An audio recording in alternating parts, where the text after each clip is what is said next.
दादी का चश्मा टूट गया। चिंटू अपना होमवर्क छोड़कर मम्मी को बताने के लिए भागा। मम्मी उस वक्त टीवी देख रही थी। चिंटू ने टीवी की तरफ देखा। टीवी में सास बहू का नाटक चल रहा था और मम्मी की आंखों में आंसू थे। दादी का चश्मा टूट गया। इस बार चिंटू जोर से चिल्लाता हुआ बोला, टूट गया तो कौन सी आफत आ गई, बन जाएगा नया। अभी मेरे डायलॉग मिस मत करवा। कहते हुए मम्मी वापस टीवी देखने लगी। चिंटू सकपका गया। उसकी हिम्मत नहीं पड़ी कि वह मम्मी से चश्मे के बारे में दोबारा बात करे। वह कमरे से बाहर निकल गया, पर मम्मी इतनी ज़ोर से बोली थी कि दादी तक उनकी आवाज़ पहुंच गई थी। दादी ने देखा कि चिंटू मुंह लटकाए हुए उनकी ही ओर चला आ रहा था। दादी कहते हुए चिंटू ने उनको पकड़ लिया। दादी का गला भर गया और उनकी आंखें भर आई। चिंटू की हथेली पर 2 बूंद आंसू टपक गए। आप क्या चश्मे के लिए रो रही हो? चिंटू ने दुखी होते हुए पूछा।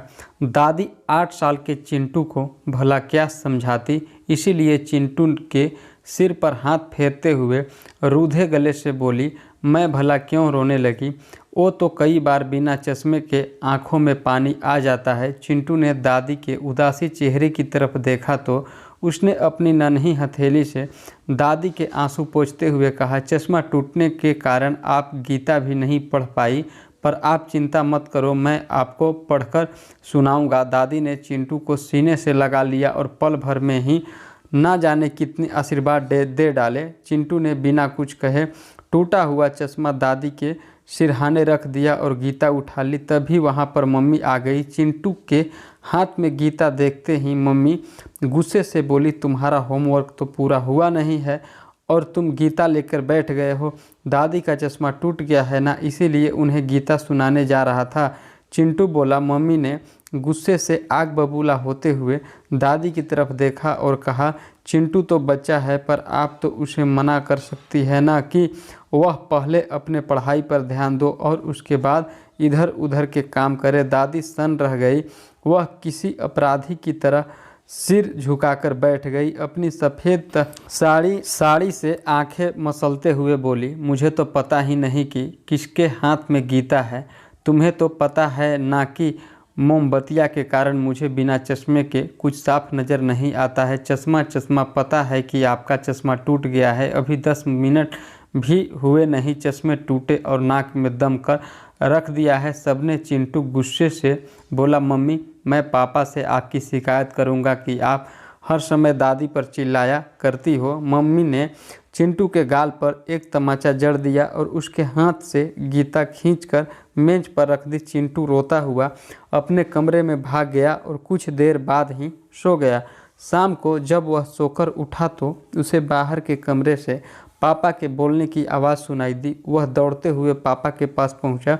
पापा ने उसे देखकर ही गले से लगा लिया और बोले, देखो मैं तुम्हारे लिए क्या लाया हूँ। चिंटू ने देखा कि सोफे पर पीला रंग का एक सुंदर सा क्रिकेट बैट रखा हुआ था।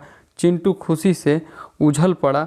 बैट को देखते ही चिंटू अपना सारा दुख दर्द भूल गया और अपने दोस्तों को दिखाने के लिए तीर की तरह घर से बाहर निकल गया। दोस्तों के साथ खेलकर जब थोड़ी देर बाद वह लौटा तो मम्मी पापा किसी बात पर हंस रहे थे। मम्मी उसे देखते ही बोली, पता है तुम्हारे पापा हमें घुमाने के लिए तुम्हारी मनपसंद जगह शिमला में ले जा रहे हैं। शिमला का नाम सुनते ही चिंटू खुशी के मारे उछल पड़ा और बोला, अरे वाह, वहाँ तो मज़ा बहुत आएगा। हम सब एक दूसरे को बर्फ़ के गोले फेंक कर मारेंगे। मम्मी मुस्कुराती हुई बोली, अब चलो जल्दी से सब खाना खा लेते हैं, कल पैकिंग भी करनी है, हम परसों सुबह ही निकलेंगे। तभी चिंटू को तुरंत ही दादी के चश्मे का ध्यान आया और वह बोला, पापा दादी का चश्मा टूट गया है। अरे तो तुम्हें मुझे दिन में ही फ़ोन करके बता देना चाहिए था, पापा ने कहा। चिंटू ने मम्मी की ओर देखा, पर वह बिना कुछ बोले ही किचन में चली गई। पापा कुछ सोचते हुए बोले, हम शिमला में से वापस लौटकर उनका चश्मा बनवा देंगे, पर दादी को तो बिना चश्मे के कुछ दिखाई नहीं देता। चिंटू परेशान होता हुआ बोला, तो तेरी दादी को कौन सी नौकरी करनी है? 4-5 दिनों की ती हूँ बात है। मम्मी ने चाय का कप पापा के आगे रखते हुए कहा। चिंटू ने आश्चर्य से मम्मी की ओर देखा। उसे विश्वास ही नहीं हुआ कि टीवी सीरियल पर किसी का दुख देखकर घंटों रोने वाली मम्मी को सामने बैठी दादी की परेशानी नहीं दिखाई दे रही।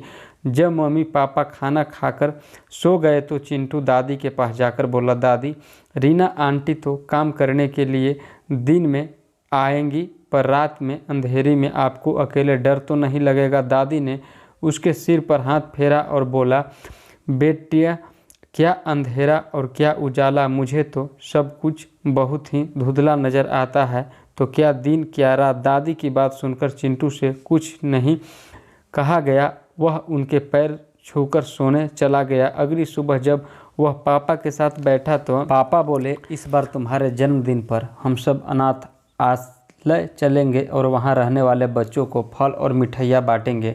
अनाथालय क्या होता है? चिंटू ने पूछा। जिनके मम्मी पापा नहीं होते उन्हें अनाथ कहा जाता है। पापा बोले। तो पापा, फिर तो आप भी अनाथ हुए? चिंटू पापा को देखते हुए बोला। पापा का चेहरा गुस्से से लाल हो गया। वह चिंटू को चाटा मारने वाले थे कि मम्मी बीच में आते हुई बोली, दिखता नहीं कि तेरी दादी ही तेरे पापा की मम्मी है, तो पापा अनाथ कैसे हुए? चिंटू बहुत ज़ोर से रो पड़ा और सिसकते हुए बोला, अगर दादी पापा की मम्मी होती तो पापा कभी भी उन्हें इतने बड़े घर में अकेला छोड़कर नहीं जाते और उनका चश्मा भी बनवा देते, जबकि आप सबको पता है कि दादी को बिना चश्मे के कुछ भी नहीं दिखाई देता। उन्हें अकेला छोड़कर हम सब सैर सपाटे के लिए शिमला जा रहे हैं। पापा के हाथ से पानी का गिलास छूट गया और कांच के टुकड़े चारों ओर बिखर गए। मम्मी ने पापा की तरफ देखा। पापा सिर झुकाए दादी के कमरे की ओर जा रहे थे। मम्मी ने चिंटू को कसकर गले लगा लिया और बोली, मुझे माफ़ कर दो बेटा, पता नहीं मुझसे इतनी बड़ी गलती कैसे हो गई। दादी के कमरे में पापा दादी की गोद में सिर रखकर बच्चे की तरह रो रहे थे और दादी उन्हें ढेरों आशीर्वाद दिए हुए अपने आंसू पोंछ रही थी। वीडियो पसंद अगर आपको आया होगा तो इस वीडियो को प्लीज़ आप लाइक कीजिएगा, शेयर कीजिएगा, चैनल को आप हमारे ज़रूर सब्सक्राइब कीजिएगा। नमस्कार।